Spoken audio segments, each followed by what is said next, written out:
Welcome one, welcome all, and welcome to the AD2L Season 43 Week 5 Champion League matchup between the Flying Beavers and Shogunate. My name is Fennec, joined by Oblivion KC, and we are getting ready to go with Game 1 of the Best of 2 series. Flying Beavers on the Radiant side with 24th pick, and Shogunate, Dire side, first pick. They ban out Jakiro. I was really hoping that one would go through, because Fathom Warwick has been playing a lot of Jakiro mid. Which I love to see those kinds of picks. Otherwise, we have Viper being banned away, as well as Alchemist, Dazzle, Tide Hunter. Interestingly, though, Lifestealer and Dragon Knight are both up and available for both these teams. Both are very strong in terms of position ones and just have insanely high win rates and play rates. Also on the table right now, things like Winter Wyvern, which has seen a massive spike in play rate and also win rate. Playing in that 5 role, and we'll see how the rest of the draft goes. Yeah, I think you if I was either of these teams, I'd definitely be looking for the Lifestealer or Dragon Knight, because those, there's that. But Lifestealer just feels like you can't punish it right now. It's really difficult to play into. He's going to have a fine lane. He's going to have a game. It's really difficult to play against. So unless you're picking it, I think you've got to ban it. There's this one position 3 that lanes in a Lifestealer really well and then dumpsters him late. Yeah. If you play it as a 3, can also be played mid, can also be played 5. It's Winter Wyvern. They, in fact, first pick the Abba, which Abba's also seeing a lot of play right now, usually in position 3 or 5. So a lot of 5 Abba as well. That's true. It's still really good. 5 Abba was really good last patch, and it's still good this patch. But now he's definitely seeing a lot more play as an off lane. And I think the other one to watch out for is Mirana. Mirana is one of those that I feel like a lot of people are sleeping on. But she's seeing a lot of high play at high MMR. And I think in these comp matches, especially with team coordination, she could be very, very useful. Yeah, I agree with that sentiment as well. It's interesting DK got banned out, and it's the first pick Abba. As you mentioned, most commonly being played 3. I still think he's probably one of the strongest 5s in the game, generally speaking. Has a couple obvious counters. AA is one of them. I would imagine Shogunate goes ahead and bans that one out.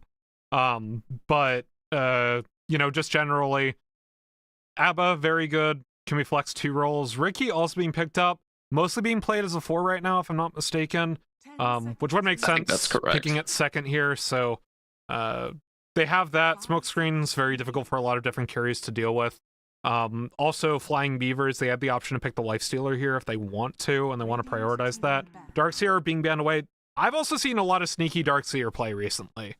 Darkseer is back in a big way, unfortunately, because I personally don't play it, and I personally hate to see it on the enemy team. So it's a bit of a catch-22 for me, but I'm glad to see it banned out. I don't know. I really just don't think the hero's that fun. I know that's a hot take, but I'm going to say it. But like you said, I think Lifestealer's still out, and Flying Beavers gets the first pick after this, so I think that's an easy pick for them. Yeah, especially because Viper's already banned out. Instead, they go ahead and ban it itself, so they don't want to pick it. All right. Guess they're not feeling comfortable on it. I mean, it's like a measure not feeling comfortable on it. Again, like I mentioned the Wyvern 3 because that's like actually an insanely good matchup for Wyvern, and it's one of the few heroes that does that to Lifestealer, but like just Wyvern in general as a position 5 also does very well into the Lifestealer, just being able to do % health damage pretty consistently into someone who stacks health like that. Lion's also seeing a lot of play, but I do think that I think you're right with Wyvern, but unless your support plays it and it's a very comfortable pick for your support, I don't think you're first picking it. I think it's more of like one of those you hold in your back pocket. Well, it's just one of those ones that, like, if you play it, you can leave Lifestealer to the other team, right? But if you don't, right, there are other heroes that have like other ways to deal with Lifestealer right now. But like that's just kind of the first one that comes to mind because I play it. And because I have a very good win rate against Lifestealer in this patch. But good for you, because I think you might be the only person. Well, if you spam a hero core that that goes ahead and counters him as a core, it does make a lot of sense. But it does. Either way, Ricky Lion going to be the support duo for Flying Beavers. We've talked enough about the Lifestealer and the DK. Off the table, PA is still pretty good right now if they want to go into that. Is she? I've been seeing it. I think she's very mid, like she's fine. She's probably pickable. Yeah, but when you say PA is pretty good, it's not that Phantom Assassin is like broken. It is PA is probably one of the most comfortable position ones in the game right now. Although I will say she's sending 47% in high MMR, so maybe less good. Yeah, but she's like a position one that everyone plays. Right, very few possible players that'll pick it. So brain dead hero, honestly. That's like the default. AM is another one which has been seen play as like a counter pick. So unlikely to see it early on. We see the Undying being played up. Probably going to go pos 5 with that. Assuming this ABBA is core, but if they hold the ABBA for flex, they're not going to pick another support here and probably going to pick one or they would have to pick one if they're holding the ABBA flex actually. Yeah, so. Shogunate has a lot of beef right now, but they have exactly 0 lockdown. So let's see, Clockdown there. Clockwork. That's definitely how you get some lockdown. There you go. I think what I'm seeing from the teams right now, I honestly don't like the Flying Beavers draft so far because Lion is really terrible into all 3 of those heroes, and then Ricky also all 3 of those heroes just don't really care if they get silenced, which is really his like utility as a pos 4. So I think the Flying Beavers is kind of needs to do a lot with these next 2 picks. I mean, it's a combination of the silence and the evasion, right? I think evasion is a good stat to have against ABBA, but I think you're generally right. Either way, Flying Beavers, they have 24th pick. Probably going to save it for Fathomorg. A player that we've seen in AD2L quite a bit. Took a break, comes back. Flying Beavers has been kind of. I got a lot of info from them from their captain of Bagged Milk, also known as Boats. But they go ahead and pick Timbersaw. This is interesting to pick into the Undying. I think it's pretty good. I think it solves a lot of their early game issues that they're going to have right now. It gives a lot of, kind of solves that. And then Monkey King is also really good into all of those heroes, but is slightly squishy. So I think if Shogunate gets a little bit of burst damage, they can definitely do some damage against this Monkey King early. But I don't know. I think, I really like the Timbersaw pick. I think that really turns this draft around for them, mainly because of that pure damage. That really is going to rip through their early game. Plus a Lion and a Reki and a Monkey King. They're looking like a very active early team comp right now on Flying Beavers. Yeah, it is a lot of things. I'm hesitant to love Timbersaw into an Undying. Just as like a lane matchup if this Timbersaw ends up going position 3, but you can always hold it in flex. I'm gonna guess that's a mid. I'm guessing that's a mid Timbersaw, but I'm not 100% on that. But I mean, it could be. Like Fathomorg plays a lot of weird heroes, and Timbersaw isn't really that weird to be picked mid, but yeah, definitely has his counters to be played against. We see Quap being picked up in that mid lane, so Shogunate gonna hold on their position 1. Kind of interesting to see what their priority is going to be for that. Just because you're laning in, you could pick something that is able to lane decently to a lot of different things, but Timbersaw is always going to be a threat if that Timbersaw is laning into it, even with the Undying being picked up. So I do think this can be a little bit of a weird situation to pick for Shogunate. I think I agree with you on that. It doesn't. I'm looking through the carry list right now. I guess the only one that really stands out to me is potentially really good for them is maybe Gyro. I feel like Gyro would be a pretty good pick for them. I think Gyro would be pretty all right. Because their team comp kind of holds everybody in place, kind of slows everybody down, and he's tanky enough to where if he does get gone on, he's probably gonna live through it. Yeah, but Gyro's being banned out, so right on cue for you. Oh, They're also well, there banning you out go. All Medusa right. from Shogunate, so you know it is one of those things. 24 pick, you can always pick a Medusa because no one's gonna pick an AM preemptively at the moment. I don't think you would pick Medusa in this instance for I Flying don't think Beavers. you would either. I think it's a little bit weird. Also, taking out some of the frontlining. I will say banning Wraith King does tell me that this Timbersaw might be more likely to be put mid, but Shogunate thinks it's Monkey King mid and Timbersaw 3 right now, and they're saving last pick for their 1. But yeah, Boats and Hose and Company on Flying Beavers. Stack's been around for about 2 seasons now, adding Fathom Org, and they added another new player in Ruthless Butcher this time around, so good to see them. Also, something that they told me, 3/5 of their team are over the age of 35. So, bit of an older team. Calling them out. No, it's not calling them out. They told me this. They wanted us to know it. Ursa would have been a good one. I didn't think about that one. Yeah, that was a good ban by them. Yeah. But I think though what I'm seeing for Flying Beavers, I think Magnus might do pretty good for them. If they want to pick it one. The thing is, like, with the I think the Monkey King's one. Wouldn't you No, think? no, I thought you were talking about for Shogunate, because they have to pick their one. No. I think I don't know what this one. Bloodseeker. Is that?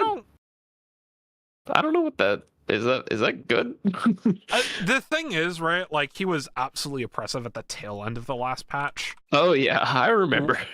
But right now, I mean, he got kind of nerfed, sitting at 49% win rate. Yeah. Pubs. So, like, he's okay. He's playable. Okay. I Looks think the main thing, right, is that it counters Timber pretty hard.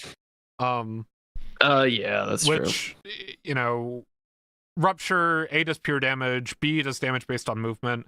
Timbersaw needs to Timber Chain constantly in a fight like that. Forces him to build like a Lincoln's. Grant you have other forms of Lincoln pops with the daggers from Quap and other kind of assorted things. So I do quite like the Bloodseeker pick. I do think it's kind of awkward though. Like in a team fight though, looking at their draft, it looks like they're gonna have problems connecting the damage just with the way their team comp lines up, and I think they're gonna probably be pretty light on damage going into the late game. So what would be an absolutely insane pick right now, and it's a type of hero that I think Fathom might play, would be like an AA mid is actually pretty strong here. Undying, Abba, Bloodseeker, all hate to see that hero. I think you just die. I'm gonna be real with you. Yeah, Tiny's really good because same deal. Same kind of deal. Very bursty, but it lives. Although this is probably it's a Monkey King bed. Yeah, it's Tiny carry. Yeah, Tiny's seeing a lot of play as a carry because his nukes got nerfed quite a bit. So I'm curious to see how it works because I haven't really seen it in my pubs because everybody freaking picks Lifestealer, but I've heard it's good. So I have seen a lot of Tiny in my pubs actually. Okay. Because kind of the thing, right, is that Conda got this big rework, so the mid Tiny of Blink Conda or Blink Avatos Conda procs and then like they just die doesn't really exist anymore. But at the same time, as you mentioned, right click Tiny is very good. Has the ability to burst people down just with right clicks. Shogunate doesn't actually have a whole lot in the way of health pool in their 2 damaging heroes. Bloodseeker doesn't really like being bursted down. He's more of a sustain kind of regen person in a lot of these fights, being able to get thirst off. So really, I do like the Tiny pick. I'm surprised we didn't think of it because it is probably the most popular carry other than Lifestealer on the patch. But still works out well for bagged milk. I thought this was going to be a Monkey King carry, but I mean, a Monkey King into Quap is probably not the best, right? I would think. I mean, probably Monkey King still has tricks to deal with ranged matchups. Well, of course he's got. Wait, is he the one with Tricks of the Trade, or no? That's freaking Ricky, isn't it? That is Ricky. However, we're gonna take a quick break because I forgot to set my casting config. Not so again. I will be right back. Again.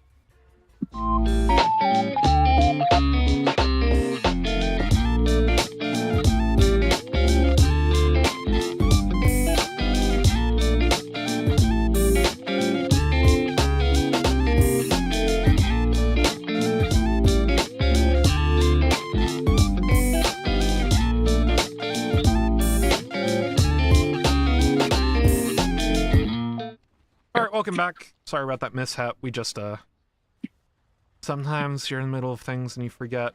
Orb of Corrosion being first itemed by Fathomorg here, or being set up by Fathomorg here with both the Orb of Frost and the Orb of Blight, which I like. I think the Orb of Corrosion rework has definitely made the item a bit more useful in later stages of the game. So did you see that? That's crazy. All right, so there's one thing on Shogunate. This is the one thing that I've learned from playing this patch is you don't walk up this high ground by Roche and that bottom jungle, because every time I've done it, I've died. So I'm really surprised that they did that there. I mean, both teams did it, right? Beavers did a little bit of a wrap. You and I are the same rank. I don't agree with that. I've seen it work out just fine in pubs. It really depends on. I have died every single time. I'm telling you that if you want to win your pubs, or at least the runes, just camp that high ground, because people walk up and it's probably all the way to the the gate, and it gets you there before the creeps hit, which is fun. The river speed boost being situationally useful for those kinds of situations, but yeah, this is my first cast on this patch. How do you like the map changes? How do I like the map changes?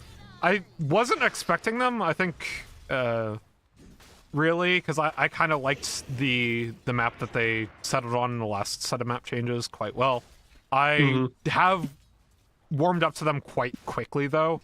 Okay. You know, there are more camps on the map, or there's more gold on the map, because there's the extra large camp in the offlane side jungle, and then the small camp in the safe lane side jungle eventually becomes this third ancient camp. So yeah, it gets taken down by Ariel. Yeah, Timbersaw into Undying plus Bloodseeker, not a great lane to have. They did opt to take the Timbersaw into the Undying, so obviously they think that it's better into other scenarios, but it really is very tough lane. That's why I was surprised to see the Monkey go against the Quap, because I think it's just like making both lanes kind of worse. But, you know, to each their own. I personally like the map changes, except for the water. Something about the water, I don't know. I just don't really think it. I think it's fun in terms of like the way it does the high ground differences, because there's a lot more like variation in the elevation in the jungles now. But I don't think the rivers are like that useful, the extra rivers. But all of the big things that I'm happy about are the Lotus change and the Wisdom Rune change, because that kind of stuff just makes the game more interesting. It makes it less like, oh, you're just clicking faster than the other guy kind of thing. So I really like that change. I do agree with it. I honestly like the river. I like the new camps. I like the new creeps. Okay. I do like the new creeps. Seeing somebody get ravaged is always funny. The thing is that like the old map definitely at times felt they kept a lot of the openness from the less than more recent. Like Bonnock actually in trouble here. Yep. It's Timber Chains and queued under tower. Goes and tries to get the runes, but Lotus ends up going to Gata instead. Timber Chain forward ends up getting the kill, and Dingy should be able to take down the Tombstone for an extra 100 gold. Blinks over to Gata before he's silenced, and now Ariel's actually in a little bit of trouble. But yeah, like, I think teamfights in the jungle, there was at one point just this very wide open space with not a lot happening in it, which has been kind of in the map for as long as I've been playing, which was really back in the early beta. So I like that they maintain some of the openness, but now it's broken up by some high grounds. So there's a little bit more corridor. Like, it still feels open, like when you're in these areas, but there are actual corridors to force some sort of action and allow, you know, kind of these teamfighter big ult heroes to shine in kind of more counter-engagey scenarios. Which is I get what you're saying. I do think too, since we're talking about map changes. I know we're not talking much about lanes, but the Roche change, that's gotta be the fit. I love it. Yeah. Bring the Roche back to the river. Back milk gonna die bot side. Tiny going down, yep. But yeah, well, it like also. Oh, we might lose the line here too. No, he's fine. But just watching Roche throw people is the funniest thing to me. It's so freaking funny. It can be. I like I like Tormentor becoming its own objective instead of it's 20 minutes, both teams are gonna go ahead and take their own. Yeah. Right. So like it's actually something to fight over. You're no longer immediately at an insane disadvantage just for taking Tormentor. Which is nice. I like those changes. I like moving Roche back to the river. Because it makes it harder for a team to just kind of TP in and like, be right on top of them. It takes a little bit more setup. It takes a little bit more setup from vision now because you have to place it up on this higher ground between both rivers and do the old school sentry ward outside pit. So quite nice. Honestly, the only thing that this patch is missing, and I know Fathom Org is probably really upset about it, is they still haven't added Kez to Captain's Mode. They added Ringmaster, but not Kez. Oh no, I hate Kez. But we're going off on a tangent. We should probably talk about the game a little bit. I mean, really, it's 3 kills at 6 minutes. What do you want? It's half a kill a minute. This is a slow game of Dota. I mean, what I was gonna talk about was where did he go? He's gone. Okay, he's moving towards the mid lane. That's kind of action. Oh, okay. I was gonna make fun of his Ricky's wand only a build, but he's got boots now. So this is what happens when we talk about the map too much. We miss the janky builds. You're all getting a lot of damage on Nagata. Lance of Silence as well. Denji's here. Blinks on a Bonok. He does have the Tombstone. Lays it down. Gotta try and dive out of the way. Misses the Timber Chain. Goes straight on the high ground, but instead gets the Q back on a 2 with a lot of trees. Nearly takes down both. But Soul Rip will keep Bonok alive. And Ariel's gonna thirst to stay alive as well. So it was a nice idea, making the best out of a bad situation. Yeah, the Thirst just going on to Denji. He's so fast. TP's coming in from Catrip, though. Another TP as well. They've got to be careful. They land the Hex. Back milk around. He'll be able to get a kill onto Bonok, and they're going to be able to take the Wisdom here as well. Catrip ends up getting that kill. I feel like you want to get that one over onto your Tiny, if possible. Well, you got the Wisdom rune. You did get the Wisdom rune. You know, position 1's taking the Wisdom rune at 7 minutes. You know how it is. To be honest with you, though, the extra levels on Tiny, very good early, because that's really what propels him into the game early. I mean, his items obviously help, but levels always great on Tiny. And it looks like they're switching things up with the lanes a little bit potentially. Fathom Org might be going to a different lane. I know he's not been having the greatest time in this mid lane. I completely forgot to bring up stats, so I didn't even take a look at the CS. But yeah, top 3 net worth, all sitting on Dire side right now. Fight going on bottom. Heap of trouble. Has his ultimate? No, he actually didn't take the point on level 6, so instead just ends up feeding 3 members of the team. Denji is very dead. Awkward. He got stuck on the high ground there, but I respect it. I respect the I don't know. I thought maybe he would be out of vision there, but I guess not. Unfortunate. Top 3 net worth, sitting all 3 cores of Shogunate. Yeah, Shogunate's looking like this is the start that they want. Especially against like an Abba and a Bloodseeker and a Quap. Like this team, once it gets going, can snowball. And I think a Tiny is usually one of those heroes that you want to get ahead on. I think if you're going even on it, like it's fine, especially when it's good, which it's supposedly pretty good right now. But I think typically you just want to be ahead. And doesn't look. And same thing with Monkey King. You definitely don't want to be behind on this hero. So it feels a bit awkward. Same thing with Timber too. These are all snowbally heroes that just aren't really getting it right now. Well, they're all snowbally heroes that kind of require a gold lead in order to survive. Meanwhile, right, Yeah. like Bloodseeker no longer has to build this Radiance Aghanim Scepter build. He's back to building right click, but Sanjin Yasha is still a very good item. Didn't really get nerfed too hard. Sonic Wave on a Bagged Milk. He's able to stay alive. Silent Sense on a Jaybird. Avalanche forces his ultimate, but Kaden blinks over and gets the Tiny. Catcher will go down as well. Double kill for the Quap. Denji, Yikes.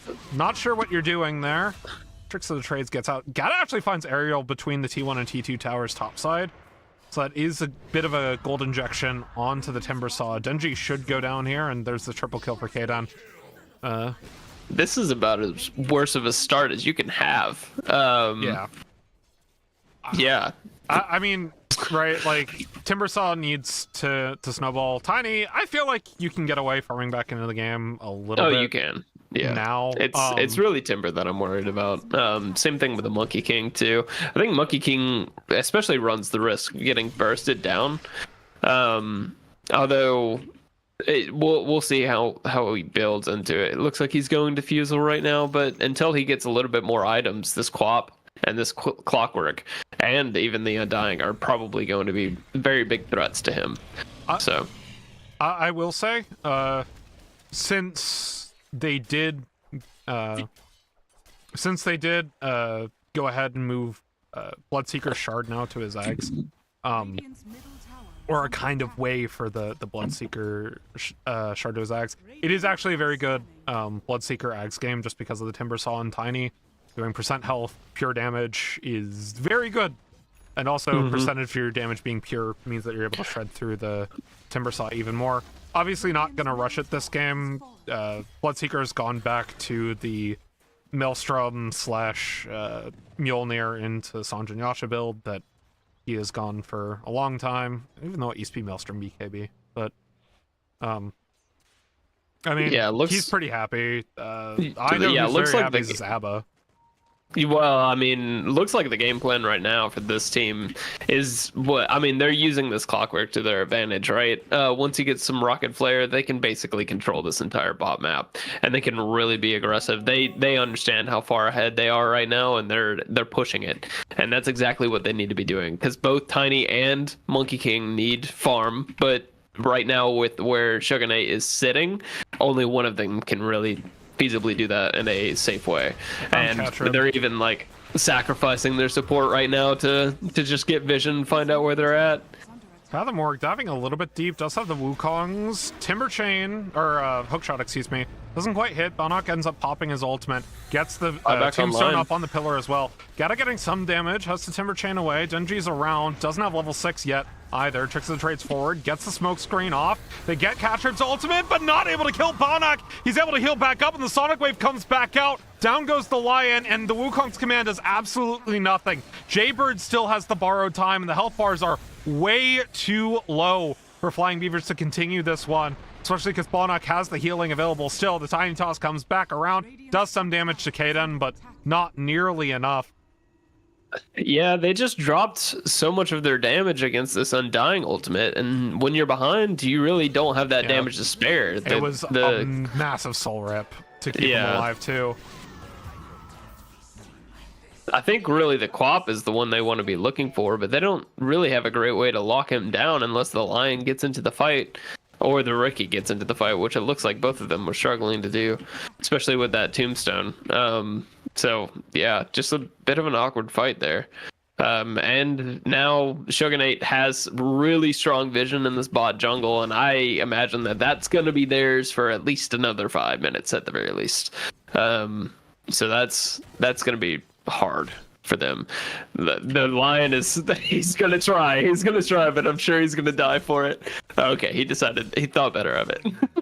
You know, it is actually pretty interesting because team captain Ozone, and I can't remember what his in-game name is, for Shogunate actually wanted to play in Conk this season, but they ended up getting teammates that moved them up into champ. So they run it with friends of Caden's and Schlesh and Ariel, and Jaybird games from AD2L. So, you know, team playing kind of above where they originally wanted to in terms of like Like, this was the league we planned to go into the season with, but it's working out quite well for them. I would not have guessed if they hadn't told me that they originally wanted to play, some of these players want to play a division lower, so.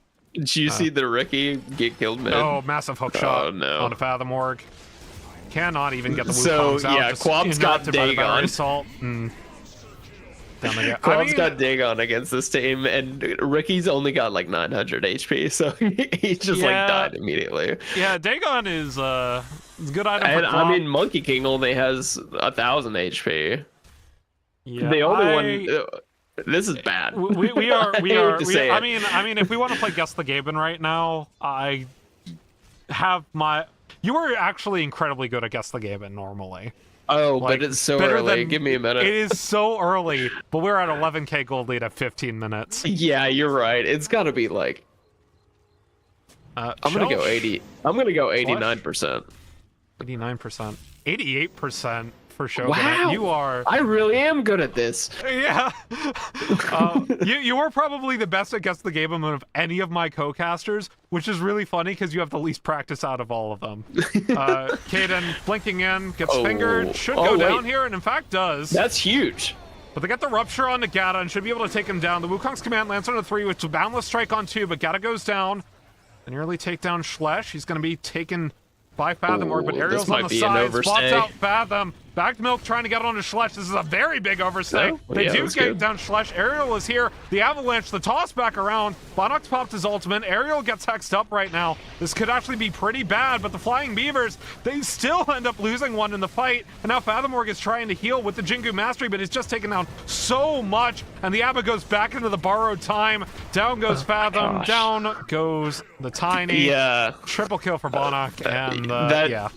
That was destined to fail. I hate to say it. I think you grab that co-op there and then you take your win and you leave because the rest of their team is still so far ahead of you, and you're fighting into an Undying and an Abba. Like they're just and like this Bloodseeker has had a great game too, so he's dealing out a lot of damage. You're just never gonna win that, especially with your team comp being as squishy as it is. Like sure, Tiny probably outlives everybody, but everybody else is gonna die in the process. I mean, so it's just. I think it was just an overstay. Bonox is now sitting fourth in net worth, due to him getting the free shard and just having a triple kill in that fight.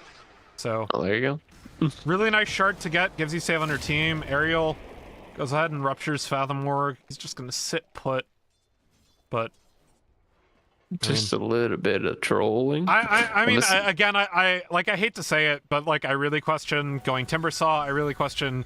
I mean, even though Tiny is good right now, right? Like you pick Timbersaw into an Undying to an Undying lane. You see this Bloodseeker come out, and then you decide to pick Tiny. I feel like Tiny just another hero that you don't want to play into Undying with at all. And like I love Fathom Org to death. He carried me through a couple of games in the AD2L Winter Mini. But you know, this Monkey King really not working out for him either.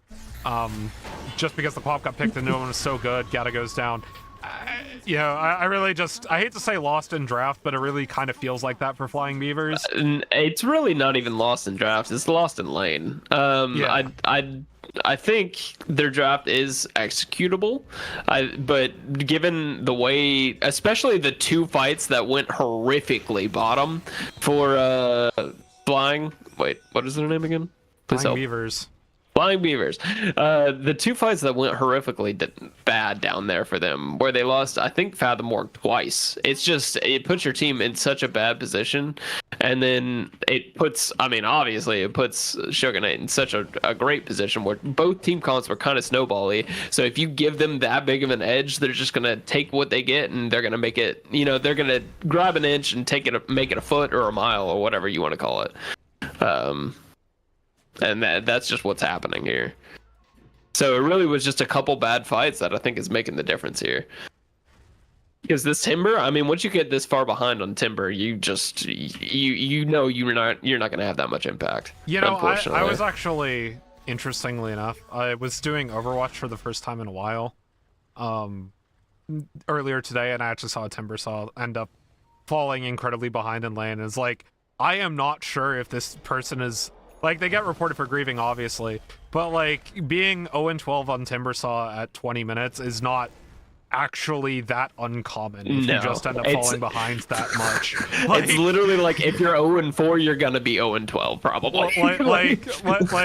I didn't want to say guilty or not guilty on it, so I was just like, oh, this is inconclusive. But it is such a difficult hero to play from behind in. And like, also looking at the lane, his support didn't do him any favors either. But like, unless I saw chat history where like the guy was like saying that he was gonna go ahead and feed, it's like, it's just his Timbersaw sometimes. I have games that start like that on Winter Wyvern too, and I win them. Yeah. The real thing that's I really want Flying Beavers to have a shiny glimmer of hope, but like looking at their team comp, they don't really have that kind of comeback mechanics on their team. A lot of their team is based around like being ahead. I don't know. I don't know what you do here. It's your standard 4 people try to get a pick on the one person of Shogunate who is out of position, and then you have your Tiny just farm and hope that he's able to come back in. Or really, it's the Monkey King, I guess, needs to be the farming core if you want to play like that, because like Tiny actually has the ability to kill people right now. Monkey King does not. He's only sitting on a Diffusal Orb of Corrosion.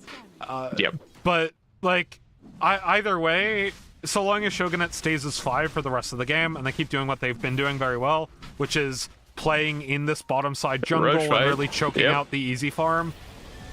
Hook shot onto bagged milk. Goodbye.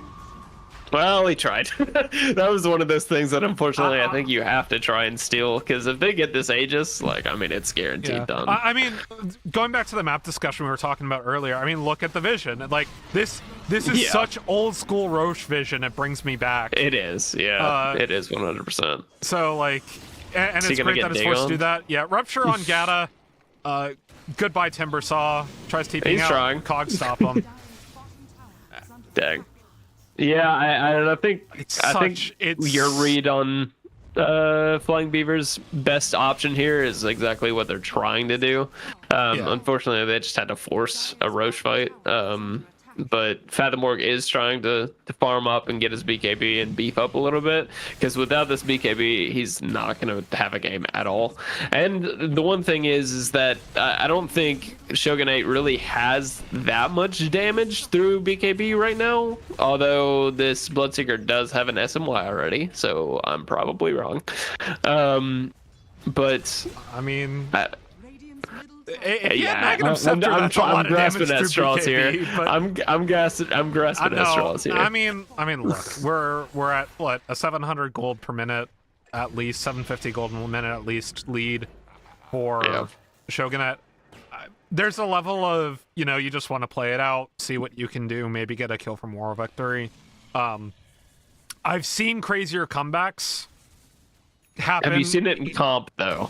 No, I've seen crazier comebacks happen in comp. Most of them have been pro games though, right? Like, I will say, like, this is Champion. Divines and Immortals end up trading a support for a core there, but unfortunately that's Undying with his facet up. Kaiden's actually, pops a haste rune, gets out, but could have been in a little bit of trouble. A little bit, but they are losing bot tier 2 while all of this is going on. Yeah, but like it's not impossible. Like, I've seen Immortals do it before. Obviously, you feel like these kinds of comebacks are definitely happening. Well, they are. The Wukong's command comes down. This might be strike good. onto Schlesh. They do take him down, but they get the Rupture off in the middle of the fight as well, keeping Gata out of it. Still, they end up taking the Abba's ult. Maybe. No, not quite yet. Bagged Milk in a little bit of trouble in a 2v1 now. Fathomorg looking for an entrance into the fight. Has the boundless strike up in 3 seconds. But they still have this Aegis on Kaiden. Gata's here. Kaiden makes his way into the fight, gets the Dagon down on a Bagged Milk. They're trying to take his Aegis, but he's soul ripped and taking so much damage. Down he goes. Fathomorg just on the backside. Couldn't find the entrance into that fight whatsoever. The tower goes down. And so does the Tiny. That makes a lot more sense. I did not realize Kaiden had the Aegis, because that jump in on top of a Tiny was crazy. But, I mean, also, he has an Abba sitting behind him, so... It really wasn't that. It's an ABBA scary. position 3. What do you think? He's only got 2 points in miscoil. Oh, he did. That is actually... No, he did a phonic shield and miscoil. Plus, he got the soul rip too. He's only got 2 points in miscoil. Come on, that's nothing in terms It's of not heals. nothing. It's not nothing. Yeah. Yeah. Yeah. Smoke out, flying beavers. I mean, I do think that, like, there is something to be said about, like, trying to stay in this game and finding your ways back in. I did take a Especially look at the with the Dota new plus win patch. prob. It's like sitting 92%. Right, anything can happen. I think kind of the 8% that sits right there is the 8% potential. Oh, you know Sits what we're from the missing? fact that, like, Tiny is still very good and could come online. What are we missing? You know what? Oh, it's huge. It's huge. It's the broken neutral items. What if almighty Gaben just gives Beavers all the broken neutral items and then none of the broken ones to Shogunate? You know what? If this game goes 60 minutes and Flying Beavers gets Pirate Hat on all 5 heroes, even just tier 3s. Tier 3s right now are so broken. The what is it? The Gale one? Gata actually. Oh no, just the day gone. Taking out the Ricky and healing back. I'm like, Gata's got a lot of damage with Kaden, and they might be able to get the Aegis. Nope, never mind. Here comes the hook shot. They do get the Aegis on Gata, but he ends up falling for it. Well, Gata does have his axe now at the very least, so I mean, it did pop the Aegis there. So my question to you, because we've talked about the heroes that are broken, right? Lifestealer, Dragon Knight still broken for some reason. They thought they nerfed him. Bag Milk in trouble. Avalanche back. Boundless Strike as well, but he just TP's out. Yeah, what can How you often do you see that? A Tiny TPing out when a Quap goes on him? But I'd like to hear kind of what are your favorite heroes of the patch right now? Oh. As much as you dislike Darkseer and Yeah, I really like Dawnbreaker. I think Dawnbreaker is probably the one that I'm having the most fun with right now. I'm trying to think what else I played. I played a lot of stuff, and most of it was really bad, but the Dawnbreaker felt good. Tide Hunter also feels really good. But, I mean, both of them kind of run into the same issue, is that most of the time you're playing against a freaking Lifestealer. So it's not the best, but, I mean, they're pretty good for where they're at right now. And I just enjoy the heroes, so... I know you're a big Axe fan. Have you tried Axe with new Glepnir instead of Bloodstone? No, I haven't tried it with the new Glepnir, but I have played Axe on this patch, and he feels pretty much the same. But that's because I built him the exact same, so that's kind of on me. You no longer go Bloodstone on him because you don't get the AoE, but... I know. I did try to, like, rush a Halberd on... who did I do that on? Oh shoot, maybe it was Axe. Maybe that's what I did. Maybe I tried to do the Halberd Axe on, or the Halberd build on Axe to see how good it was, and it felt like you know? Like I mean, Halberd does seem like a very good item right now. It's fine. Obviously, we see it on Bonok on Undying. I'm just seeing a lot more presence on Halberd, right, than I saw last it's patch. because the Vanguard. I mean, if you're building Vanguard already, and then you get an early timing on the Halberd, like, it's nice, but like... how often are you really taking that much right-click damage at 20 minutes before somebody gets a Dispel? You know what I'm saying? Like, it's really get a serrated Shiv, by the way, speaking of broken neutral items. Go ahead. Yeah? No. I mean, that's, I don't know. That's just... I feel like Halberd's, like, fine for the Vanguard, but at that point, like, it's just kind of... I don't know. I think it might be overhyped. And there are some heroes that I think just, like... want to go other items, because like most of the heroes in the game now are pretty tanky as far as I can tell, and it seems like damage is really the name of the game a lot of times, because a lot of times these heroes or these teams just lack the damage that you need. So if you start going these like tanky items that just bulk you up instead of actually doing something to provide like early team fight damage, it can really slow down your game in a way that you don't really want. But I might be wrong. I'm also bad at the game, so I don't know. What's your favorite of the new neutral items, actually? Oh, that freaking Gale, whatever. That one's broken, dude. The Gale Shield. I can't remember what it's called either. Yeah, I can't either, but that one's stupid good. Also, the freaking mana drought or what draft? What I don't know what it is. Mana draft. I have kept mana draft all the way to T4s. Yeah, I have too. Games. That thing is ridiculous. As an offlaner, like you literally don't even need to build mana items. Like it's crazy how much farm you get just by having that item. Rupture on a Fathom Org. Pops the Wukong's being taken down by Aerial. Hookshot lands. Steals the kill Okay, away. yeah, this game is over. I mean, look. Why do you think we're talking? I do like mana draft a lot. Actually, I haven't kept it as a T4, but I've kept it like through T3s. Definitely. I play Winter Wyvern in position 3, as you know, who's extremely mana hungry. So, still has to build int items, but. Yeah, it's just nice on any of these, like, because I play offlane a lot of times, but even like supports or anything like that. It's like you can just throw out your abilities and farm, and you have it back. Yeah, it's just crazy. It's insane. It's more than freaking arcane boots gives you. Well, yeah, because it's a percentage. It's percentage based. Denji, unfortunately, just spotted out on dust. Unlucky, dude. Unlucky. That's like, yeah. And Roche's respawns. They're gonna go ahead and take it. I mean. I don't know. At what point, if you're flying Beavers, do you just call it quits and GG go next? Well, no, given that they're not like pressuring them right now, I kind of still feel like this game is playable. But yeah, like if I was a player, I would feel like this game is playable. But from my perspective right now, I don't think it's playable. But you know, I guess the thing, right, is like, again, I got quite a bit from bagged milk about this team. They kind of are a good vibes positivity team, so I imagine the vibes are still pretty good. As I said, I played Winter Mini with Fathom Org. Like, he is very good vibes, very PMA kind of person, so I feel like at some point they will cut their losses, but unlike I think a lot of teams which will take stomps like this and kind of tilt going into game 2, I think that this is the kind of team where, like, getting the extra time to game 2 where they're kind of just poking and prodding and working on team stuff, especially in the regular season, is probably advantageous to them.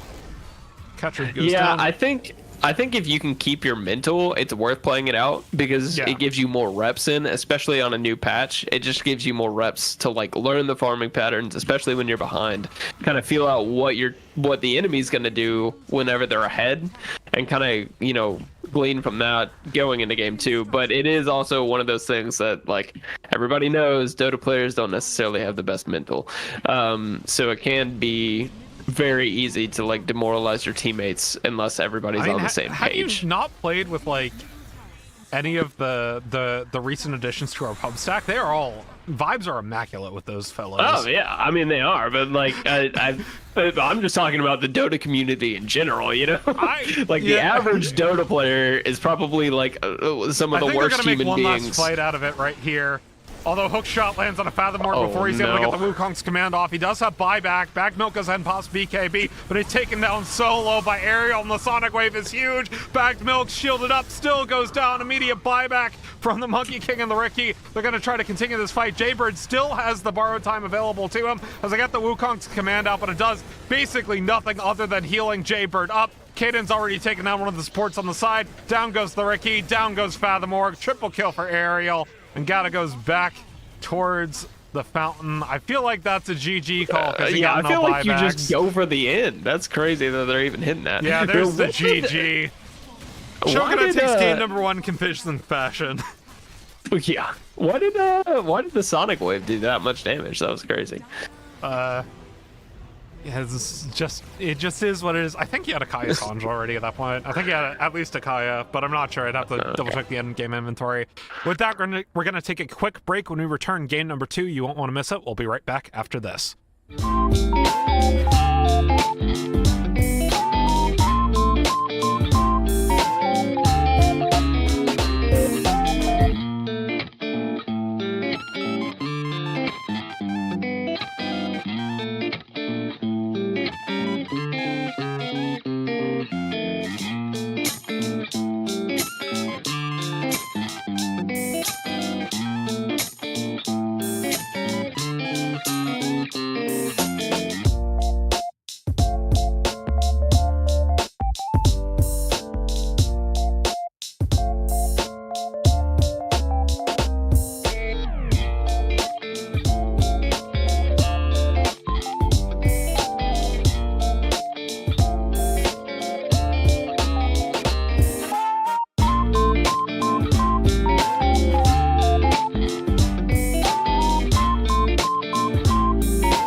Welcome one, welcome all, and welcome back to the AD2L Season 43, Week 5 Champion League matchup between Shogunate and the Flying Beavers. My name is Fennec, joined by Oblivion KC.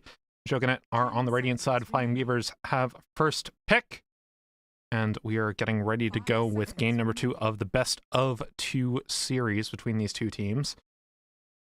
Flying Beavers, a bit of a stomp in favor of Shogunate in that last game. This time they do have first pick, and they are on the dire side of the map now. We see Abba, Viper, and DK being banned out by Shogunate, as well as the Undying and Alchemist from Flying Beavers. So banning out that Undying that was so good for them in game number 1. Yeah, that Undying is definitely a respect ban. It's just one of those things that just looked so good on Shogunate, and it's one of those things that you just don't want to give them again. So I think that's a good ban. I'm curious to see. I saw them ban Alchemist both times. I know Alchemist is probably in a pretty decent spot right now. But I don't know if he's like first ban. Oh well, there's the Jakiro. That's a classic. That Jakiro has been seeing some crazy picks, or some crazy win rates, just because that extra stun is it's the amount of utility he gets in early game is just unmatched. On top of the fact that he has both Liquid Fire and Liquid Frost, it's just, I don't know, that hero got mega buffed. Yeah, it did. I also know that Fathom Org likes playing it mid. If they want to do that, they definitely can. How much has he been doing that?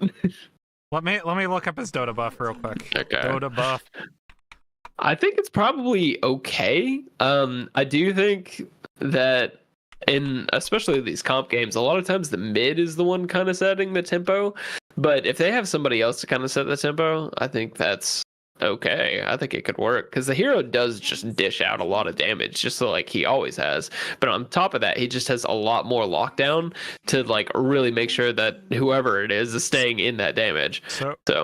So I wouldn't say it's a spam necessarily, but he has played a lot of it. Okay.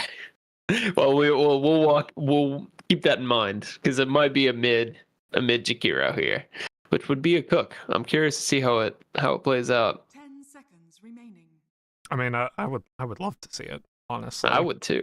I mean, I hate playing against core Jakiro.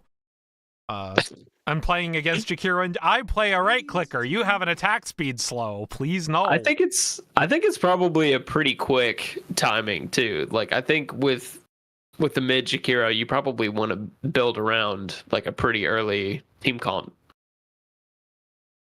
Well, so what do you think about that? I don't know. Well, we'll see. If they want to do it. Shogunate goes ahead and picks up that clockwork. Worked well for Schlesh in that last game. So, happy with that. Boo. Also picking up Silencer. Boo. That's got to be my least favorite hero in Dota. It's got to be. Although Kez is a close second, but Silencer is just, I don't know. It's also weird that he picked that out so early. Is it seeing a lot of play right now? I mean, I'll check a Pro Tracker. I don't love Silencer at the moment.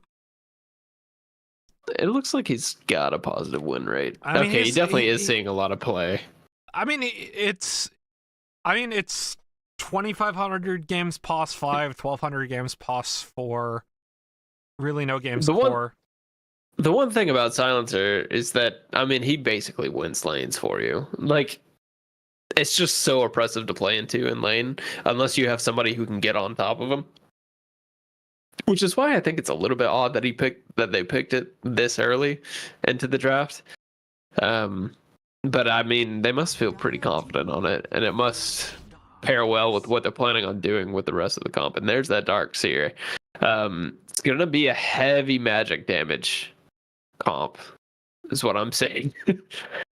Yeah. But they do have a lot of damage early, and this Dark Seer is gonna kind of enable like the playmaking that I think they're missing on the Jakiro if they put it mid. So it was banned out last game as well. Lifestealer is also up on the table.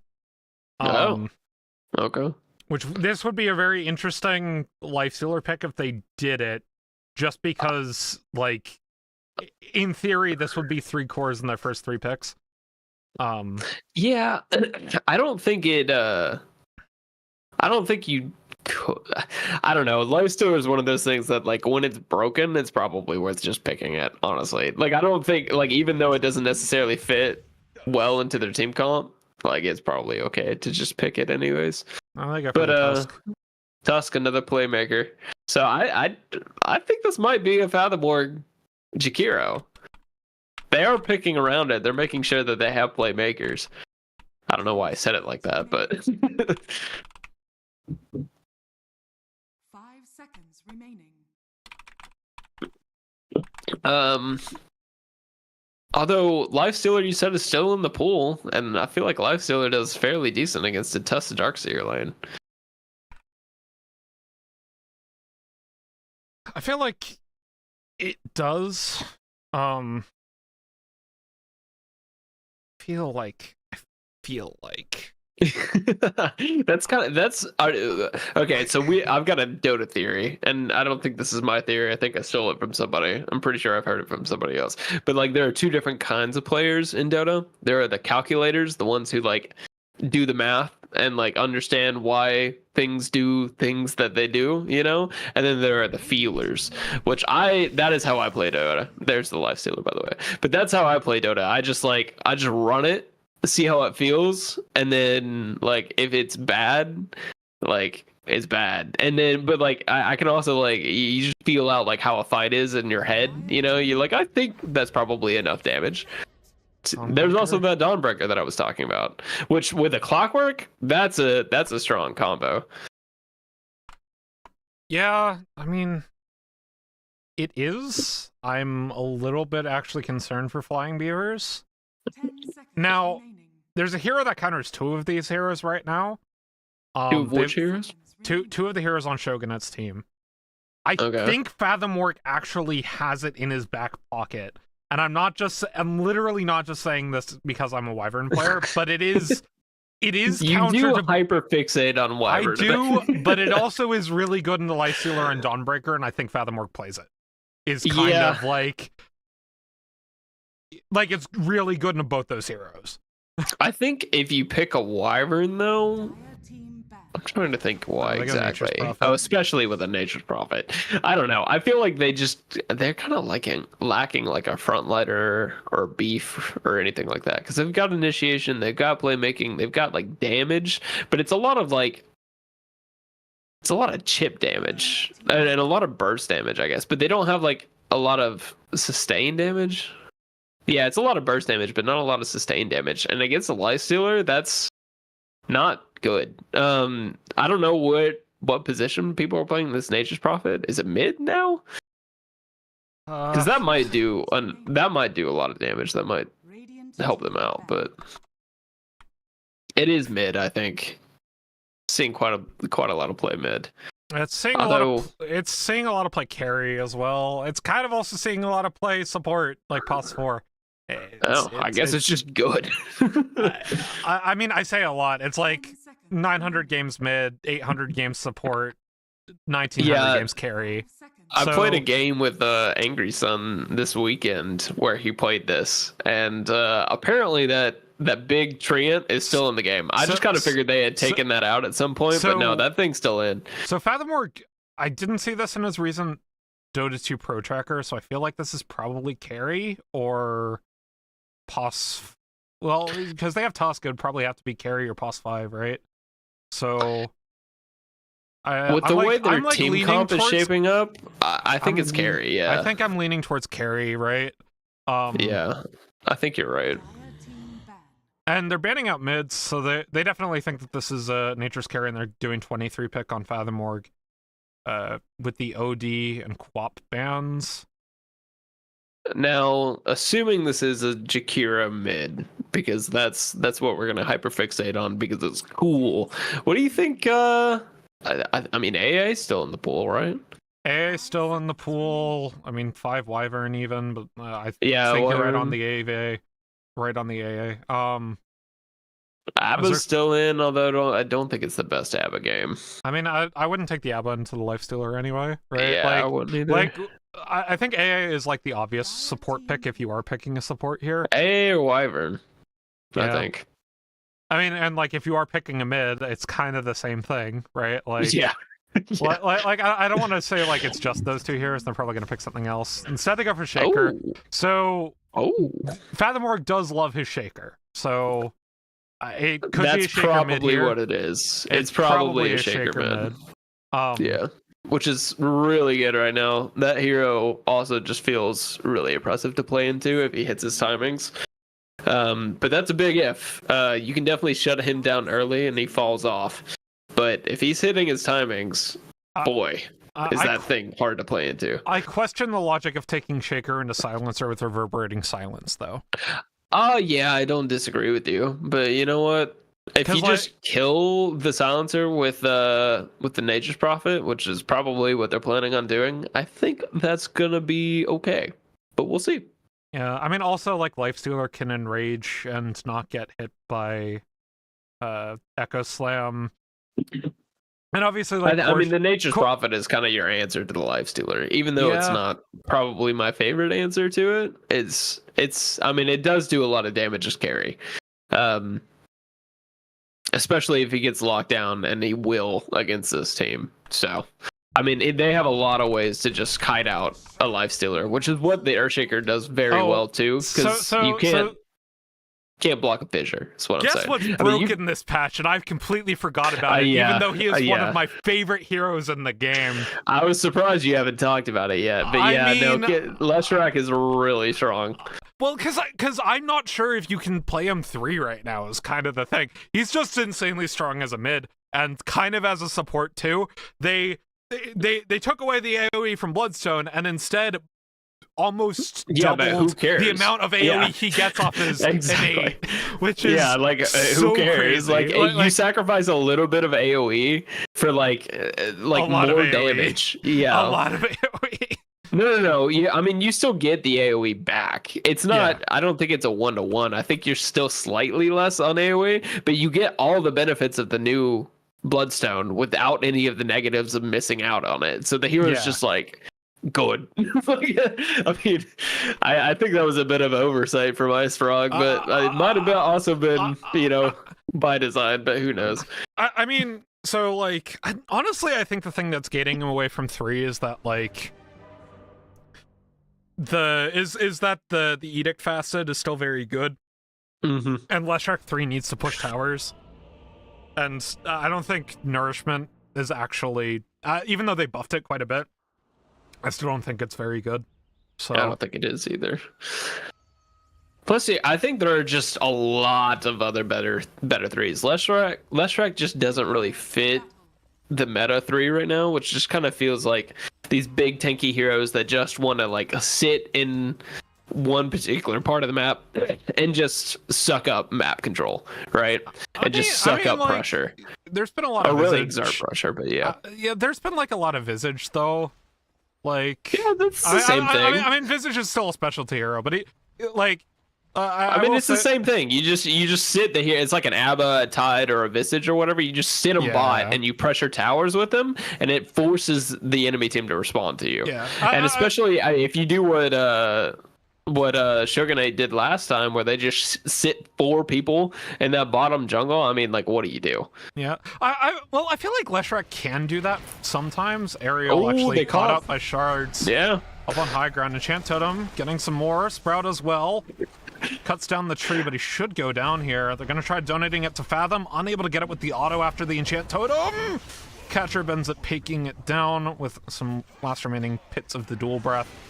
Gets another one as well. He should end up being traded, but Gat is here. Got some damage with this Ion Shell, and the Sprout stops them from getting captured. So First Blood going over to the Flying Beavers. They'll be able to take at least 2 runes as well. So this is a very, very good trade for them. I think Flying Beavers too might have the solution to fighting against Lifestealer. It's like, if he can, BKB off or rage off a lot of your spells and stuff like that, just take terrain based spells. So they've got ice shards, they've got fissure, they've got the trees, which obviously he's gonna deal with the trees, but Sprout. But I mean, it's all stuff that immediately kites out a lifestealer and really Oh. makes his game a lot harder. Yeah. Schlesh, however, making bagged milk very sad in this lane Yes. without the Jakiro. Yeah, I mean, he was very good on that clockwork in game number 1, so running it back game 2, working out quite well for him. Yeah, this silencer lifestealer lane too is going to be really strong. I think, I mean, it's Darkseer. Darkseer's just going to farm out any lane that he's not doing great in, but I will say Gata actually last game ended up being the most farmed out of all the cores on Flying Beavers, despite having that lane on Timbersaw. So I like the idea of putting him on a hero that can farm. Obviously, this was banned against him last game, but this time around, right, like, you just Ion Shell wave, and then go ahead, do your business, do standard Darkseer stuff. So yeah. I think a lot of what happened last game is that a lot of times they just ignored him because they knew he was that far behind, so that everybody else was just getting focused down while he was just sitting top having a good old time, you know. Yeah. But I mean, the Darkseer is just really strong right now, and I think it's probably fairly decent into this lifestealer the later this game goes on. But the rest of the team, I'm not so sure. Fathomorg might actually die here to the Edict. It's close, but he stays alive. Yeah, this is not a lane that Earthshaker wants, like, ever.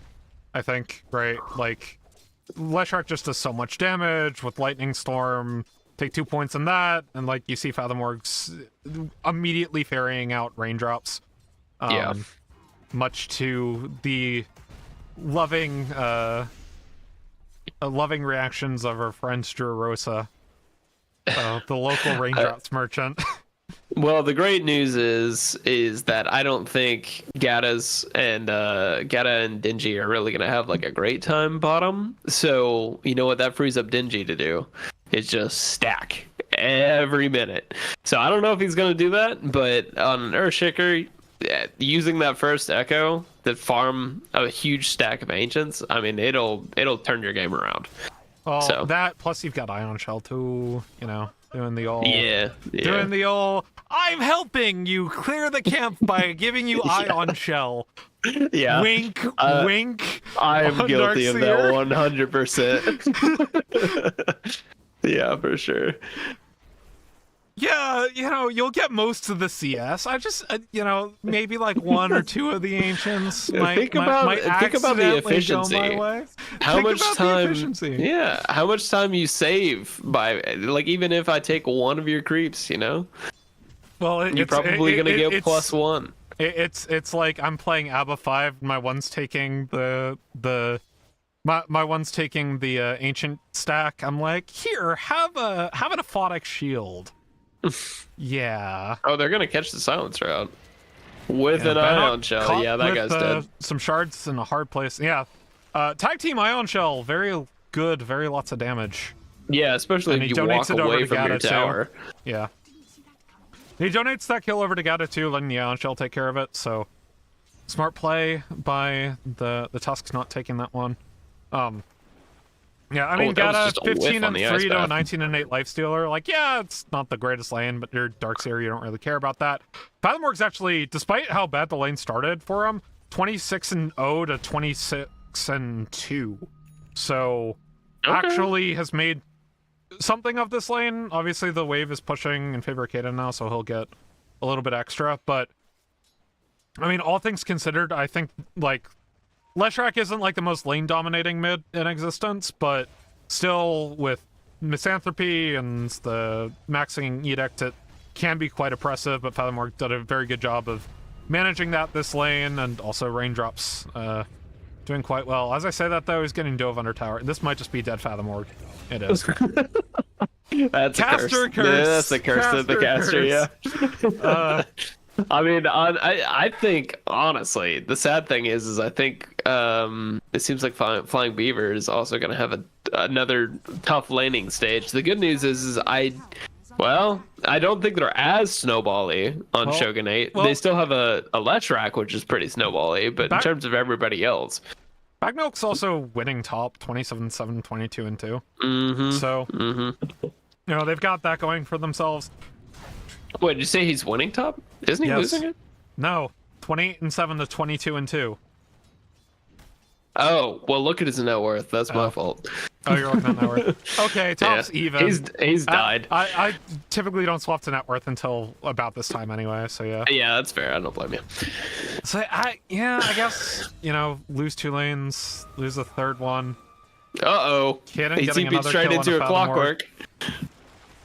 Yeah, Bagnilk should be able to get some damage on Schlesh, but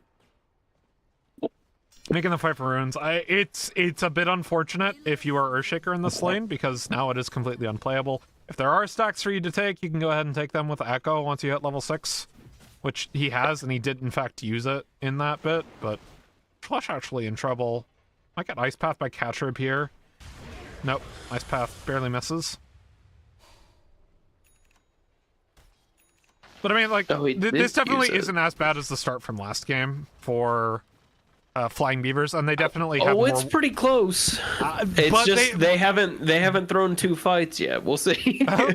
yes and no, right? Like, I don't think Yeah. it's as bad because also they're not playing heroes that have to snowball, right? Like, Yeah, I agree with that. Yeah, Nature's 100%. Prophet can always split push and be a menace in the side lanes. Yeah. Same with Gata, right? They could do an equivalent to the quote-unquote league... the equivalent to an old strategy in League of Legends called 1-3-1, where you put both of your... Because League has 2 solo laners. Yeah, you put both of your solo laners in side lanes, and then you have your other 3 playing in the middle section of the map. You can kind of do that here. Darkseer goes ahead and Ion Shells You just do a that in creep the bottom wave, lane and instead. then... Yeah, it's like Ion Shells the dead wave, and that Bagnilk just goes ahead and split pushes and does Nature's Prophet Yeah. things, so... Yeah. And that frees up the jungle for the Earthshaker to farm, right? It's not like Mm-hmm. last game where, like, you can only realistically farm one area of the map if the other team's Yeah. has 2 lanes of control. Like, Yeah, you're 100% correct on that. I think you've got a really good read on it, because it 100% is just like that. They definitely aren't as dependent on the snowball, but they look like they're Everyone getting on a rotations out. yeah, Catrib's pretty low, gets an Iron Shell out before he goes down, but Denji's here. Rolls up, they got the Sprout and Bannock, as well as the Snowball, so they'll trade supports. Jaybird, also pretty low, but Schlesh is coming back in. Only level 4, They doesn't have should hook get shot. him here, I think. They might, but Bagnilk has no mana, and Schlesh is actually doing a good job with the Battery Assault, keeping Denji off of Oh. his core. I did not realize Jakiro died. Yeah, he Never did. mind. Okay. Trade of supports, I think you're actually okay with that. Yeah, I think so And too. actually, Schlesh is staying a bit too long. Catrib's here, stuck Oh, in his yeah. own He's cogs gonna go for down. an Ice Path, so... In comes the Oh, Solar Guardian, level though. 6. Should be able to get a stun. No, Catrib barely gets out of that one. Pulling back around. Bagnilk in trouble. Bannock's here. It's 3v3, but Bagnilk is so low. So is Jaybird. Bagnilk goes down first, though. And they might be able to get Catrib as well, but they do take down Jaybird, and Gata's into the fight. Gets a Vac Wall on, too. And they should be able to actually win this one now with the Snowball coming down. Delivery of the Ion Shell with Gata. Bannock able to kite this one out just barely, but it is now pulling Gata into the top 3 net worth positions. And the rest of the core is not actually too far behind, so fight goes pretty well for Flying Beavers, and they're still in this fight, in this think that game, especially compared to the last game. Yeah, I think that rotation by Gata was like 100% the correct move, because it guarantees that fight goes in your favor, and you just commit more to the fight than Shogunate was willing to, and it just worked out for him. And that's, I mean, I don't think it's like huge for him, but it definitely is one of those things that a fight that would have maybe probably just ended up trading really went heavily in Flying Beaver's direction, and it looks like they're looking for more too. Yeah. Wrath of Nature used. Just getting a little bit of information, but the Dawnbreaker passive comes back in. Oh, DD rune. Not facet, not passive. It's innate. Bottom tower is under attack. There are 3 different names for passive abilities in Dota. What, are you confused or something? There are are you just 3 a filthy different names for casual passive Finnick? abilities Like- in Dota. It is. What do you mean? Dota is the simplest game to learn. I don't know what you're talking about. No, actually, that's Deadlock. Like, actually? I've only No, barely played that Declan. was the sarcasm. Is Sorry, it you couldn't hard? hear I it, don't but know. I feel like I played it and it was fine, but... I played a game of Deadlock today for like the first time or second time. Jaybird in trouble.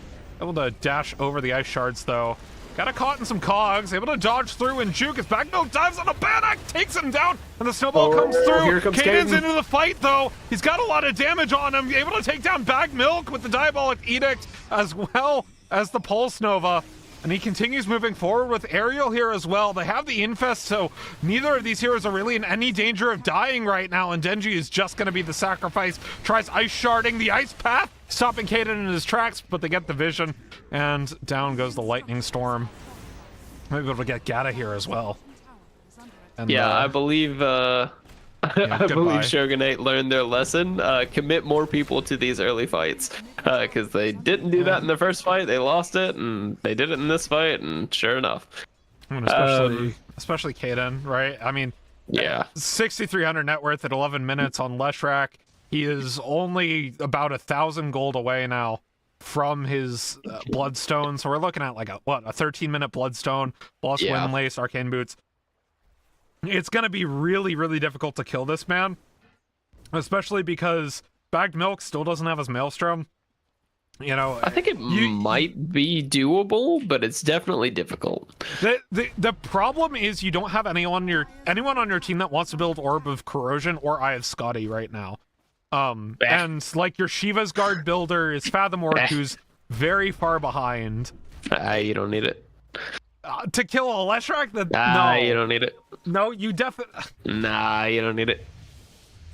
I don't think it's Fathom Orc, by the way. I think the Shivas is gonna go on Gata, but we'll see. Okay, yeah, it would be Gata. You're right. Dire's middle tower is under But like, Yeah, I do It's- think that Leshrac is gonna start dictating the pace of this Backmilk game TPing very in, quickly. finds Bannock, but they get the global off. Still, the snowball lands on a Jaybird. Doesn't quite connect, though, as a hook shot lands on a Gato on the backside of the fight. And now they come back around with the Solar Guardian. Gets interrupted by very Bagged Milk, vicious. though. Catrip goes down, but they should be able to take down Jaybird, maybe. But the Clockwork's here. He gets the Battery Assault off onto Bagged Milk, and Denji, the first to change around back onto him. But here comes Aerial, and he's got a lot of damage onto Bagged Milk. The snowball saves him. They take down Schlesh. No, the Infest keeps him alive, and they have the Cogs there as well. Unable to kill even a support for their time. Barely takes down the Clockwork, but they lose 3 members of their team. Kaden's wicked sick. And Flying Beavers are really on the back foot. I mean, again, it's not as desperate as it was last game, where 15 minutes in, they were 10K net worth down, but it is snowballing ever so slowly in favor of Shogunate, not the team that actually has the snowball. As I say that, though, a little bit of a shared bounty, some tower tanking gone wrong Yeah. for the Dawnbreaker, and the Silencer goes down again. They're gonna try to Golly, turn around this on is just a Aerial, but brawl. Schlesh is here again. Picks up the cogs, barely able to dodge between them is Gata.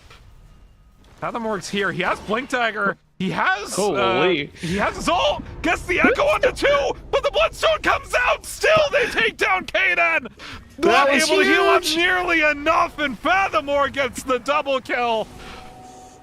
Holy, what a Oh, blink man. reveal, dude. Oh, Radiant's courier has been killed. such a great setup. I saw the Blink Dagger. I'm like, he's got Blink, he's got his ult. Let's see what happens. The Echo Slam onto And he exactly had- the cores you need. They had Bloodstone too on the Leshrac, but that's just one of those things. This is what I was talking about. I think it was slightly doable. I think this is the feeling thing. I felt that. I felt like they slightly had enough damage to do it, but it had to be the right initiation, and that was it. Shall we play Mr. Feeling? Yeah. Guess the game in. Oh no. I mean, I don't. This is almost impossible. I feel like it's very even. Hold on. Shoot. Oh my gosh, this is so and they're hard. playing for the Tormentor here too, so they have. I'm gonna say it's barely like. I'm gonna say it's like 50. Wait, hold on. Are we gonna wait after the Tormentor? We'll do it Yeah, after the let's Tormentor. do We'll it. give it a couple seconds. Okay. Dire's top tower is That was on under Beavers, They're going right? top again with Gata? No way. But yeah. I'm gonna say it's. I want to say it's 50-50. I want to say it's straight 50-50. It is actually 68% for Shogunate right now. Believe it or not, even after the last Holy. fight that went in favor of Beavers, Shogunate went from 60 to 66% in that. They really like the Lifestealer, That's, and they are just not believing in Well, his the team Lifestealer comp. plus Solar the- Guardian again, but it's stopping the snowball just beautifully. Fathomorg, though, he doesn't have his abilities, and he's going to be silenced up. A huge Infest Bomb lands on all the members in there from Flying Beavers. Denji gets shards out, gets the Walrus Punch, and is able to take down the Silencer as Ariel's pulled back with the Vacuum. Fathomorg's got some damage on a Jaybird as well, gets the Enchant Totem off. Slush goes down to the Ion Shell, but now Caden's into the fight. Another Enchant Totem takes down Jaybird just before going down, but now Gata, he's in trouble with Caden, stunned up by the Leshrac, but in comes the Snowball, and Bagmilk has the damage. They have the Bloodstone, but there's just too much from Bagmilk. Double kill, takes down Caden, but Ariel's here on the Bagmilk. I don't know who wins the stat check. It's the Nature's Prophet, and the fight goes the way of the Flying Beavers. Oh my gosh, this is a game. You tell me right now that this is not a 50-50 game in. Look at that fight. It's You tell me right now that's not a 56%, 50-50 but game. It's tough. Honestly, the problem with Leshrac is that if you rush Bloodstone and you don't have, and even if you have level 12 Pulse Nova, if you rush Bloodstone because it gives you this Dispel, you really kind of need a Kaya in order to sustain well through these fights. You kind of need to kite a little bit more effectively, and we saw he's great at diving backlines and taking down these supports, right? But the Nature's Prophet just barely outranges his Diabolic Edict, which is where most of his damage is right now, so he's not going to be able to heal up and out-heal the damage coming in from the Nature's Prophet at the moment. Caden, though, comes back into the fight as Bagmilk dives onto the support. Caden wants blood, as does Ariel. He has the Infest up and available to him. Catrim trying to get away with the pig pull as Bagmilk doesn't have TP for another couple of seconds, but he should be able to get out. Instead, Gata might be the sacrifice, but the Ice Path comes down. Gata continues to move away. He's slowed down, but in comes Caden. He's got Surge. He does have Surge. Gets away. Now Catrib gonna be taken out by the Pulse Nova, and the Diabolic Edict gets an Ice Path though. Global Silence, no, but the pig pull comes out, and Caden actually stays alive as Bagmilk elsewhere just deletes a Dawnbreaker with Denji. Oh no. I believe that's what you call outplay. Honestly, yeah, and look, this Nature's Prophet is now top net worth. Yeah. Third in net worth is Fathomorg, who is basically even himself up with Caden. I love Leshrac to death. I love this hero to death so much, but Beavers is coming out with some their map movements right now are so well coordinated, and they're just finding little mistakes by the Silencer, by who did they get mid? Little mistakes that just they can really capitalize on, and all the meanwhile they're just wasting this Leshrac's time. So I love Leshrac to death, right? Like, he's my third most played hero, and I basically hero spam, right? So Leshrac's gonna go down here, even with this Bloodstone. The thing about Leshrac is that he is a hero that stat checks people. However, if you miscalculate your stat checks and you end up just dying before you take down people, you are no longer stat checking people. You are just feeding and falling behind.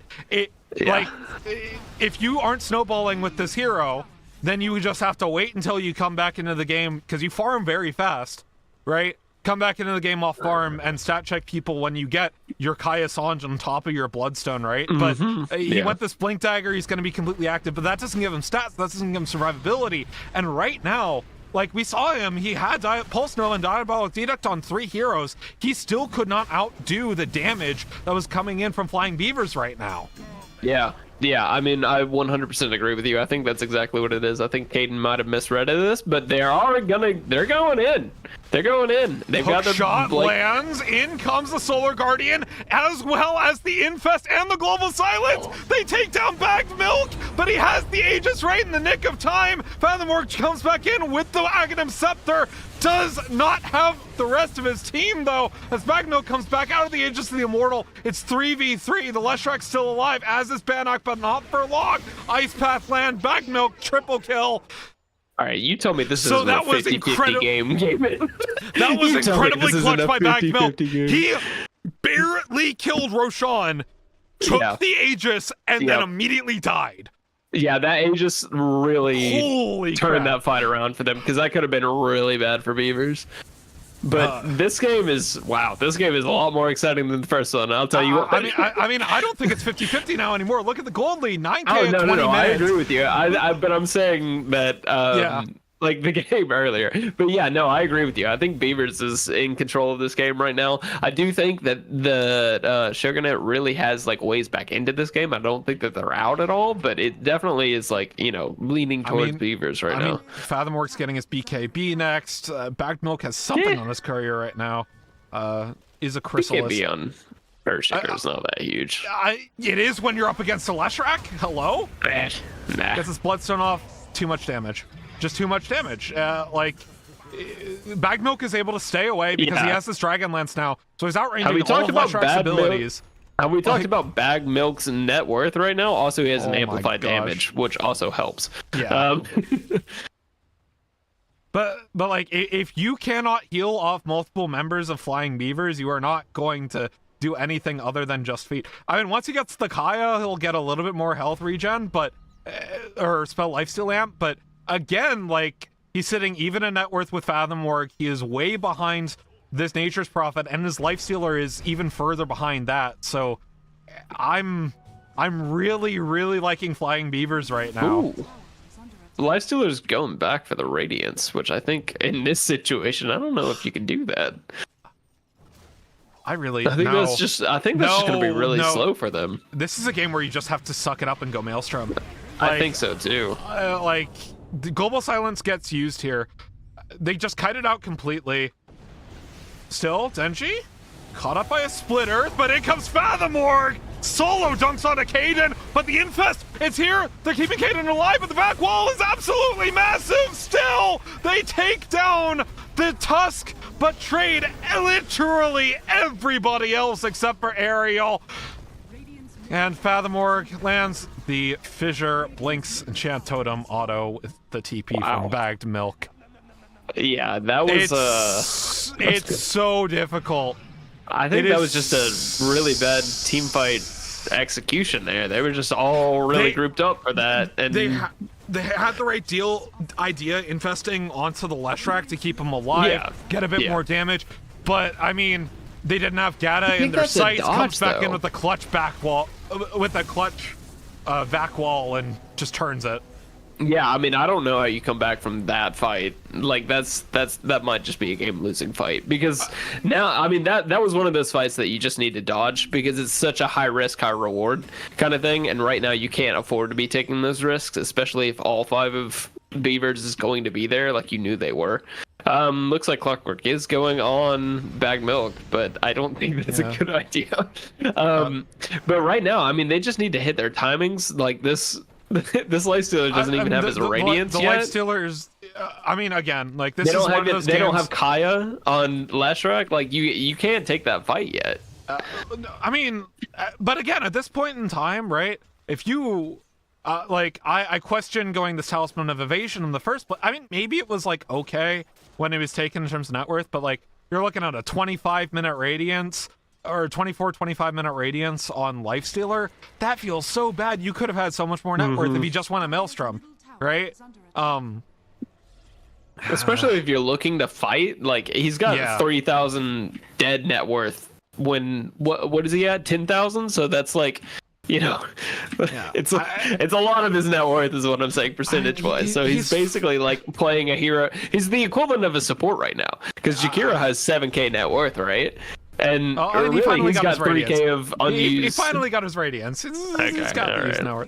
But again, it's I mean, if Beavers doesn't keep up the pressure, they could definitely come back, because they have a lot of ways to farm now. But it just depends on how good Beavers is at, like, suffocating out the map. And right now it seems like they're giving them a lot more space than I would have expected them to, but they're setting up for this Tormentor, it looks like. They are. Bagged Milk also spots a wild Jaybird trying to farm in a side lane. Able to TP out, but they get the Tormentor for it.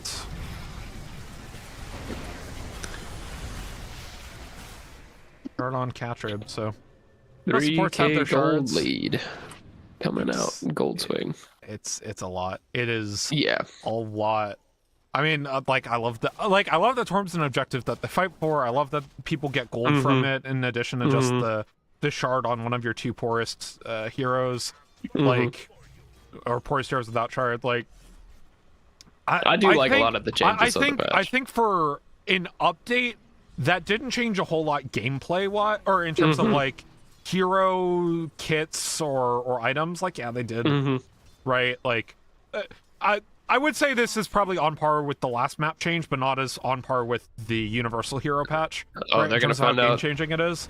But like, I really like the changes they made. This is probably one of my favorite patches. This feels like it makes the wait that worth it because that was such a long time between last patch and this one, right? It really just feel like a true iteration of the last patch in terms of like the map changes. It just makes all of the map changes better. To be honest with you, it feels like it's what the old patch was, but better, which is nice. And you still have DK if you really want him.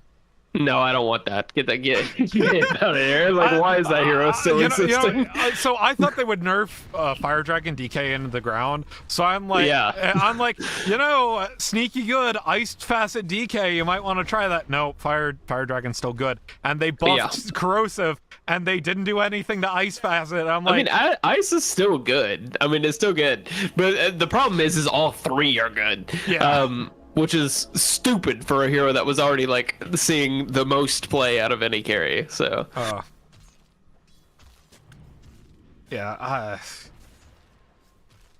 at least Bloodseeker is gone. We saw it last game. yeah, but like that's traditional Bloodseeker. I'm sorry, Radiance Aghanim Scepter Bloodseeker was the stupidest build. It was. It is. Hello, I exist in the same zip code as you. You're dead, right? Yeah. Radiant's top tower is under attack. This is looking rough. I'm not gonna lie. I mean, shall we play Guess the Game in? Oh boy. Let me think. I'm gonna say. Hold on, let me check. Let me check a couple things. Oh, this Lifestealer is still really far behind. That's unfortunate. I'm gonna say 77% in favor of Beavers. 81%.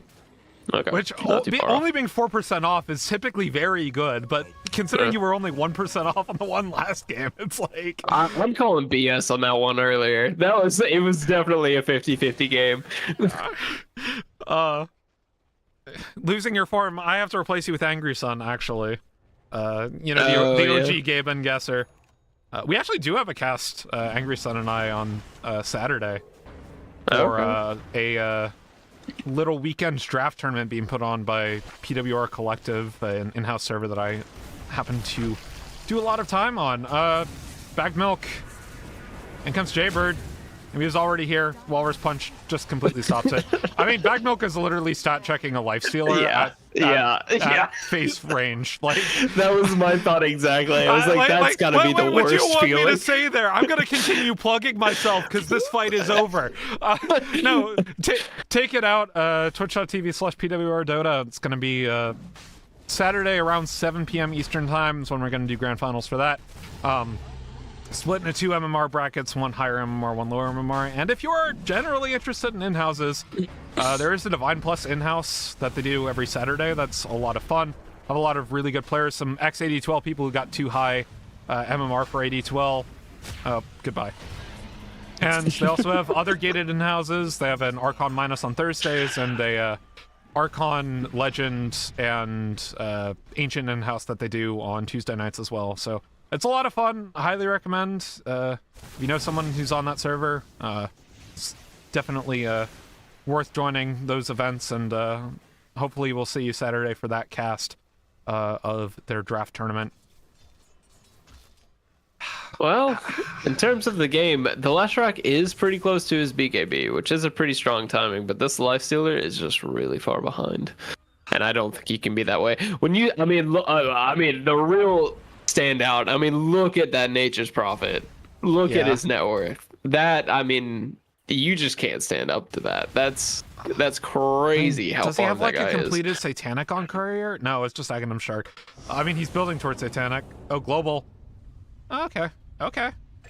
Okay. I see you picking Gata. So the thing is, even with Gata down, you're at a net worth deficit. Okay, all right. Calm down. I mean, it still is good to get the pick, right? But like, that is the last person you want to pick on Flying Beavers. Realistically, like, I think even Genji or Catrib is more of a useful pick because Darkseer is really Darkseer's in the side lane to pull pressure, right? Let's see if this BKB does anything. This is a really bad location to be caught out, though. Catrib here, Kaden able to kite away from the fight, but the Echo Slam! Goodbye to 1, 2, 3 members. Jaybird goes down, as well as Ariel. Banak falls soon behind. And that Echo Slam just completely takes the Leshrac out of the fight, as Bloodstone was already on cooldown, so he just has to get away. I think Burninated is a good voice line for what just occurred there. They should really have it in the strong bad voice. Yeah, that's what I'm saying. Okay, thank you. Somebody who actually understands that freaking reference, because there are so many people who don't know what that is. Trogdor the Burninator is... Yeah. I mean, grant you, I did not actually grow up with Homestar Runner. I discovered it in high school. No. I discovered it in high school, okay. but like, it's so good. It's so good. It is so okay, good. Goodbye, Leshrac. Bloodstone? Walrus Punch, though. Stops him. Not enough. Yeah. This should be GG, Yeah, it should be. but... I mean, they've So got, 1-1. Yeah, 1-1. We'll have an interview with Bagged Milk after this series concludes. But yeah, I mean, just good plays being made. Game 2, as I mentioned, like, their mental seems to be pretty strong from what I understood from what Bagged Milk was telling me before the series. And like, I know Fathom Org, and Fathom Org is always very, very PMA, so, you know, definitely love to see them do well here. And Shogunate made a very impressive game number 1, so don't come them out come playoffs. We are 5 weeks into the regular season, so we're fast approaching playoff time, and excited to see how that goes. GG called. Flying Beavers take game number 2 and tie the series up 1-1. We're going to take a quick break. When we return, an interview with Bagged Milk, and then we will end the stream, so we'll be right back after this.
back, everybody, and with me I have the victorious captain of game number 2, captain of the Flying Beavers, Bagged Milk. How are you doing after winning that second game? Doing good. Definitely on a bit of a high. We were vibing at the end of that one.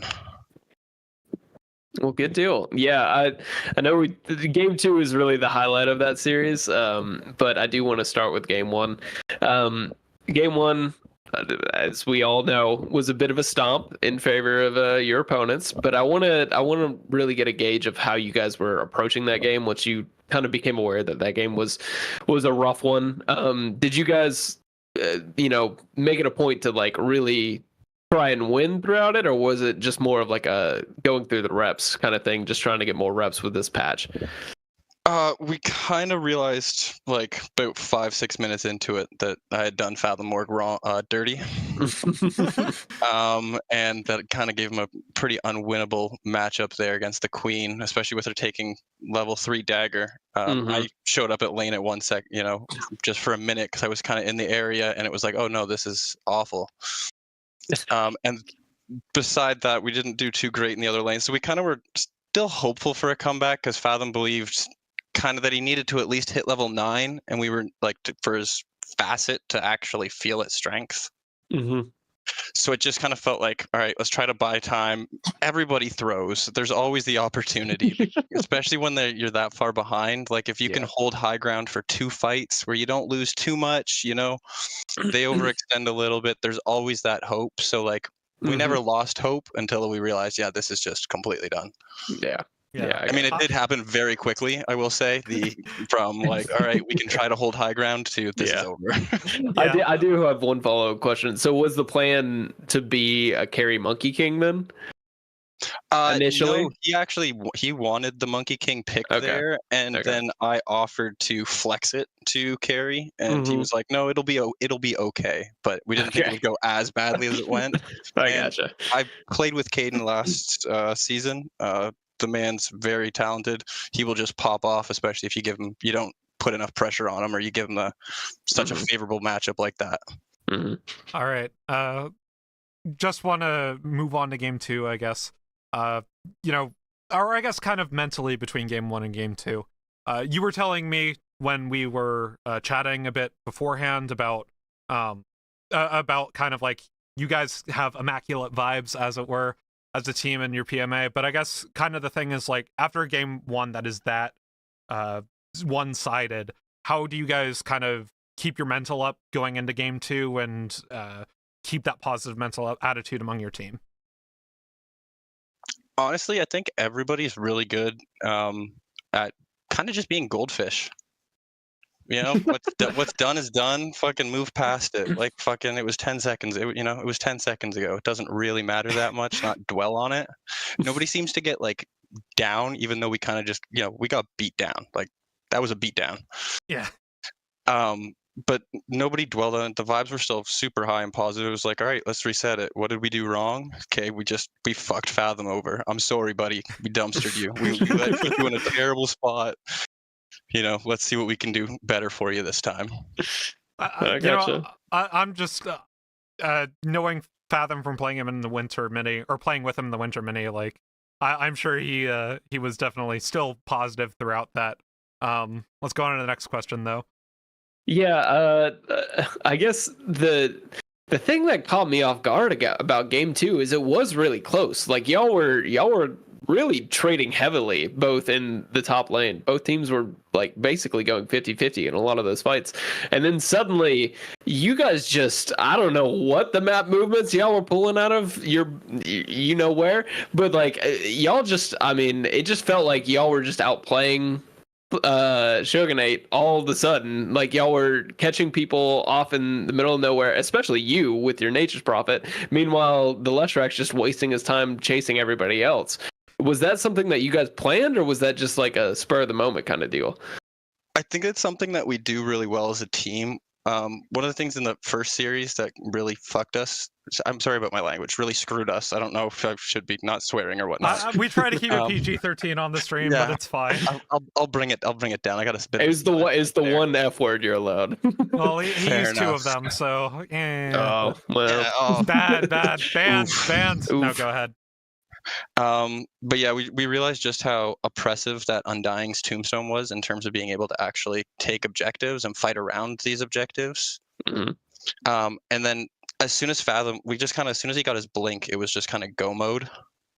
So we were kind of always in the draft and leading into it, just knowing like, okay, we're just gonna play for that. And once he hits that, we can just kind of show up everywhere and anywhere with at least the +1 of myself. So it just became, all right, look for constant movements. We know the Dawn's going to always look to play alone. Mm-hmm. And then I think once we started to kind of have the flow of the game be on our side, I think Caden on the Leshrac just started to get a little bit into that desperation where you're starting to look for farm anywhere. You're trying to look for anything anywhere. And it just made it easier for us to keep doing those. Mm-hmm. Just bring 2 and then the third's there and they're dead. Yeah. Well, I do want to shout out, I know what Philip's last question is, but I do want to shout out 2 things. One, Fathom Warriors Bleak reveal, that was crazy. And then 2, just I don't know if you were aware how farmed and ahead you were that game, but you were miles ahead of anybody else. So you guys did great. At the end of it, I realized, oh yeah, no, I was very. There were multiple moments where it was like, oh, I can just buy a full item. Oh, I can just buy a full item. Yeah, when you face tanked a life stealer, I'm sure that felt good as a nature prophet. So. The boys were dying when that happened. They're like, how are you just manning up on a life stealer right now? Yeah. All right, going to the final question. I'd like to ask you, who's your MVP for Game 1 and Game 2? Can be anyone on your team, including yourself. I'm definitely going to give myself MVP for Game 2 because I definitely popped off. Although the blink timing and everything we did afterwards on Fathom was definitely key, but I definitely think I'd take the MVP in that Game 2. Game 1, I could not give it to anyone on our team. I'd have to actually just give it to Fathom for sucking up and doing the best he could, knowing that it was just a disaster. All right. Thank you so much for your time. Congratulations on going 1-1. And we hope to see you later on in the season. That being said, that's all for tonight's broadcast. My name's been Finnick. That is Oblivion KC, and we will see you around next time.